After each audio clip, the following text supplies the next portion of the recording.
பஞ்சதந்திரக் கதைகள். பகுதி 4. கிடைத்த குரங்கைக் கைவிட்ட முதலை. ஓர் ஆற்றங்கரையில் ஒரு குரங்கு இருந்தது. அந்தக் குரங்கு ஒருநாள் பழம் பறித்து உண்பதற்காக ஆற்றின் ஓரத்தில் இருந்த ஒரு மரத்தின் மேல் ஏறியது. அது பழம் பறித்து தின்று கொண்டிருக்கும்போது கை தவறிச் சில பழங்கள் ஆற்றுக்குள் விழுந்தன.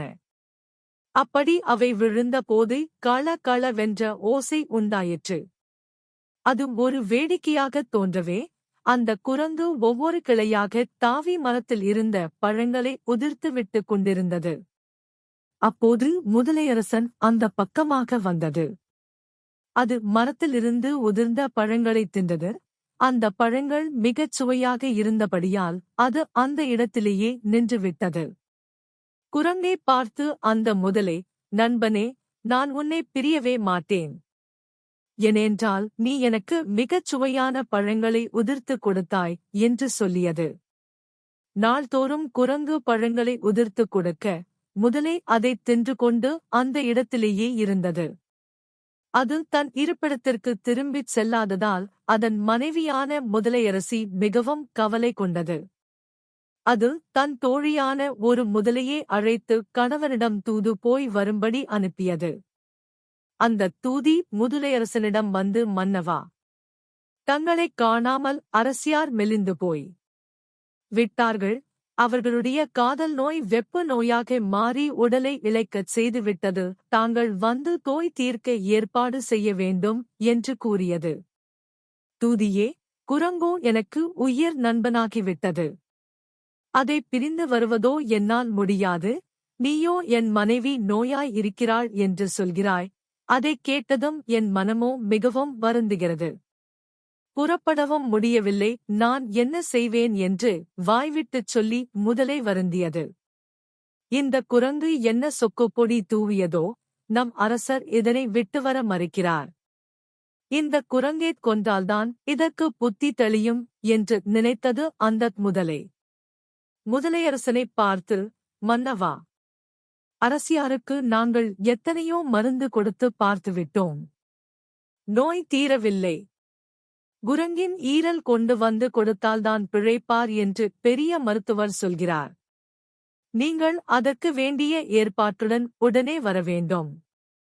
இல்லாவிட்டால் அரசி உயிருக்கே ஆபத்தாய் முடியும் என்று சொல்லியது. இதைக் கேட்டதும் முதலையரசனின் மனம் குழம்பியது.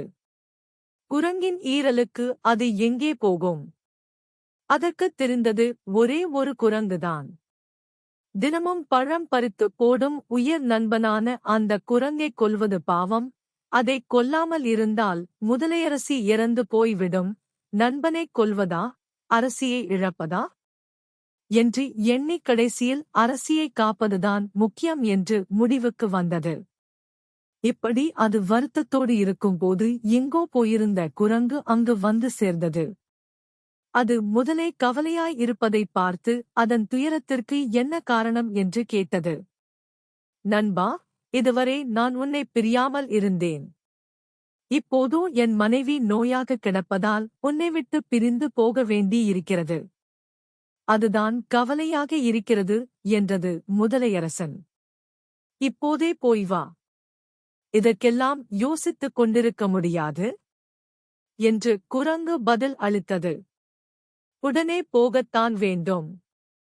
ஆனால் உன்னைப் பிரிந்து என்னால் ஒரு கணமும் இருக்க முடியாது. ஆகையால் நீயும் என்னோடு வரவேண்டும் என்று முதலை கேட்டுக்கொண்டது. நீயோ நீரில் இருப்பவன், நானோ தரையில் வாழ்பவன். நான் எப்படி உன்னோடு வர முடியும் என்று கேட்டது குரங்கு. நீ முதுகில் ஏறிக் கொண்டு வா. போய் விரைவில் திரும்பி விடலாம் என்றது முதலை. அவ்வாறே குரங்கு முதலையின் முதுகில் ஏறிக்கொள்ள அது தன் இருப்பிடத்தை நோக்கிப் புறப்பட்டது. போகும் வழியெல்லாம் முதலையின் மனம் குழம்பிக் கொண்டே இருந்தது. பொன்னின் தரத்தைக் கல்லில் உரைத்துக் காண்பார்கள்.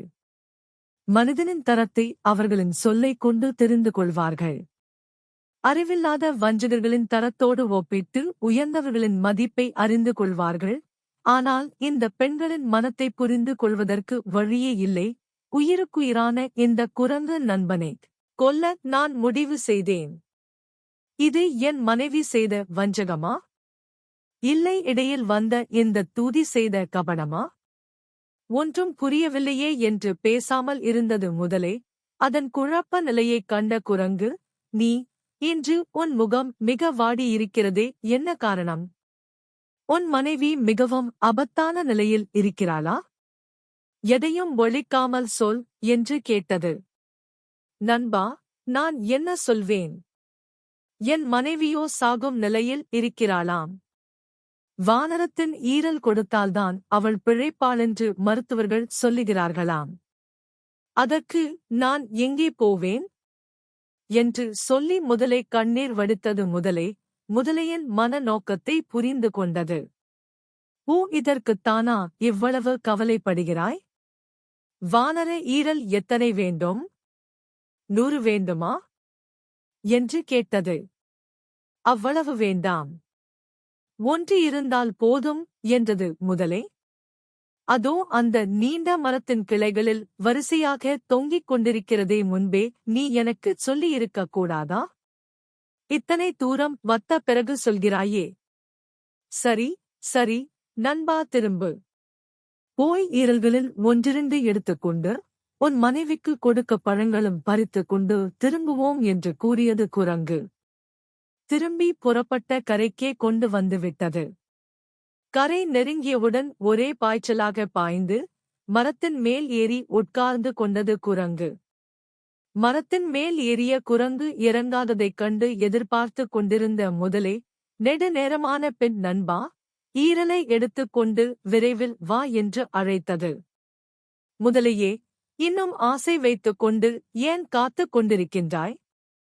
பசியோடிருப்பவனுடைய நட்பில் ஆசை வைத்தால் பாம்பை நண்பனாக்கிக் கொண்ட தவளையைப் போல் துன்பப்பட வேண்டித்தான் வரும்.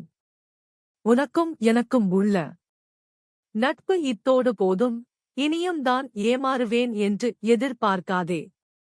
பெண்கள் பேச்சுக்கு காது கொடுத்தவர்கள் ஏளனத்துக்கு ஆளாகியிருக்கிறார்கள். நீயோ உன் பெண்டாட்டிக்காக என்னைக் கொன்று விடவே நினைத்து விட்டாய். இது மிகவும் தீது. இவ்வாறு குரங்கு சொல்லிக் கொண்டிருக்கும் போது அங்கு வந்த முதலையொன்று, அரசி, முதலை இறந்துவிட்டது என்று சொல்லியது. தன் பிரிவால் தன் மனைவி இறந்துவிட்ட செய்தியறிந்து முதலைக்கு துக்கம் தாழவில்லை. அது குரங்கைப் பார்த்து, நான் ஒரு பாவி. அருமை மனைவியையும் இழந்தேன். உன்னைக் கொல்ல நினைத்து உன் அருமையான நட்பையும் இழந்தேன் என்று சொல்லி வருந்தியது. என்னைக் கொல்லும்படி சொன்ன உன் மனைவி பொல்லாதவள். அப்படிப்பட்ட தீயவன் இறந்ததற்காக நீ இவ்வளவு துயரப்பட வேண்டாம். கவலையை விடு. உன் இருப்பிடத்திற்குப் போ என்று குரங்கு கூறியது. முதலையரசன் தன் இருப்பிடத்திற்குப் போய் பார்த்தது. அங்கு வேறொரு முதலை இருக்கக் கண்டு திரும்பி வந்தது. குரங்கைப் பார்த்து, என் இருப்பிடத்தில் வேறொரு முதலை வந்து இருந்து கொண்டு விட்டது. அதனை விரட்ட வழி சொல்ல வேண்டும் என்று கேட்டது. தீயவர்களுக்கு வழி சொன்னால் தீமையே உண்டாகும் என்று குரங்கு கூறியது. நான் உனக்கு தீமை நினைத்தவன்தான். இருந்தாலும் நீ என்னிடம் இரக்கம் காட்டி ஓர் யோசனை சொல்ல வேண்டும் என்று முதலை கெஞ்சியது. நேரே சென்று உன் பகைவனாகிய அந்த முதலையிடம் போர் செய். சண்டையில் ஒருவேளை நீ தோற்றால் வீர சுவர்க்கம் கிடைக்கும். எப்போதும் உரிய இடத்தில் வாழ்வதே நன்மை உண்டாக்கும். புதிய இடத்திற்குப் போனால் அதனால் துன்பங்கள் பல ஏற்படும். ஆகையால் உன் இடத்தை நீ அடைவதே சிறந்தது. நியாயம் உன் பக்கம் இருப்பதால் உனக்கே வெற்றி ஏற்படும். ஓ என்று ஆலோசனை கூறியது.